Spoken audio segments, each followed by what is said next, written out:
Welcome back to the Kingdom Wayfinder, and today we are going to be talking about my first impressions on Crash Bandicoot 4. It's about time. So I was lucky enough to be sent an early tryout of the demo that is coming on Wednesday, September 16th, which at the time of this recording is in 2 days from now. I just finished my stream of playing the game, so if you want to check that out, the link is in the description below. So please, I encourage you to watch that because it was very, very fun stuff. We died a lot, and we're going to be talking about why I died a lot and how great this game is. So let's begin. So I want to talk about the controls. The controls are very tight. They're very, very good. It feels right. I do love the floatiness when Crash jumps, because when Crash jumps, especially when he does his double jump, it is very floaty, but it's the good kind of floaty, because that kind of floaty actually gives you a chance to live. It gives you a chance to survive a certain jump if you might not make a gap, or if you might go a little over the gap and you're going to fall in the pit. Well, you have, since that jump is a little floatier, you have that chance to move back, which is really good. And it feels really good. And another thing I want to talk about is Crash's slide spin, which we all know he's had the slide spin forever. And it's back here, but it's different. The slide spin is pretty much a slide roundhouse kick, which is really cool. It's like a sweep spin, which is really, really cool. And that also feels really nice. Again, controls are tight, the belly flop's great. I want to talk about Capunawa and Lonnie Loli. We're going to start with Capunawa with the slowing down time mechanic. That felt very nice. It was really, really helpful. It wasn't like you could abuse it, because you can't abuse it, which is really good because you have to be strategic with it, which I really, really, really do like. I feel like that they did an excellent job there. And with Lonnie Loli too, we only got to use Lonnie Loli for that one segment of Dino Dash, which is right before the Tyrannosaurus Rex charges at you in the first chase part of that level. But it's still really, really good. Super good, super fun. Phasing out of the world, or phasing objects in and out of the world, was really nice. Lonnie Loli is really cool. And now I want to talk about the ice physics. The ice physics are actually very good. It's a massive improvement. I feel like they did it correctly. Obviously, it's going to be a little different to control. It's going to be a little harder, but it's a good kind of harder. It's the right kind of harder, which really, really, really, really works out. I really do like it. Literally, the bonus mission, the bonus round in Snow Way Out was a challenge. You saw we were dying several times, and it's so hard.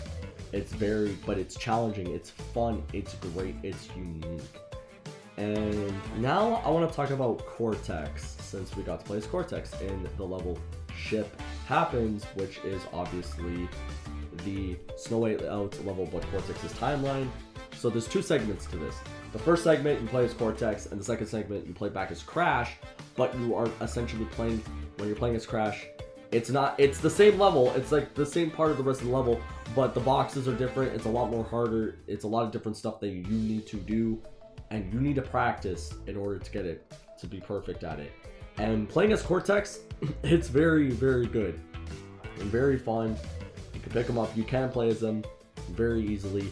However, it is challenging because he cannot double jump. What he does is a dash, and this dash is how he's going to get to other parts of a gap. And what's really cool is that at the end of his dash, he kind of like does this little animation. He pauses in the midair, which gives the player enough time to go on the platform that they need to, just in case if they went a little over it, they have time to react, which is really good. So now I want to talk about how the levels for Cortex are structured. So with Cortex, you need to think a little more because they're more puzzly, which is really good. There was this one part where you had to do a certain thing to get some boxes that were far out in the corner in order to get the gem. And obviously there was the part with the nitro crates where you had to keep dashing, but you had to time it perfectly. It's really, really good stuff, and you really got to pay attention because they hide these boxes, man. Let me tell you, they hide these boxes, and they're so well hidden. We did manage to get all of the crates in Snow Way Out and in Dino Dash, but in Ship Happens, I actually missed a few, which is pretty interesting to say the least. That we did miss a few there. So with that being said, it plays really good. Right now, this game is looking amazing. It's really, it plays and feels, and it's going to be literally the best Crash Bandicoot game ever made. So right now, I'm giving, from this demo alone, it's a 10 out of 10. It's a masterpiece, and that's just the demo. Imagine the full game.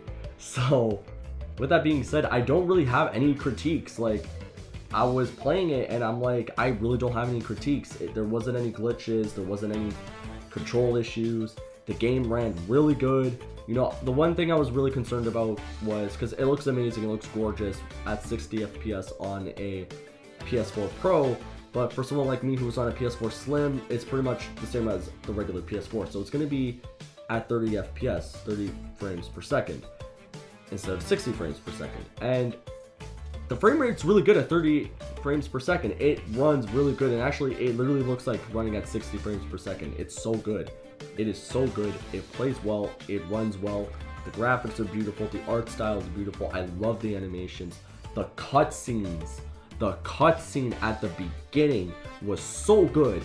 This game literally is a masterpiece, and that's just the demo. I cannot wait to play this in full in a few weeks, come October 2nd. So let me know in the comment section below, what do you guys think of this game? Because right now, Crash Bandicoot 4, It's About Time, is looking like the best Crash game ever made. So like this video if you enjoyed it, subscribe if you haven't already, and I will see you all in the next one.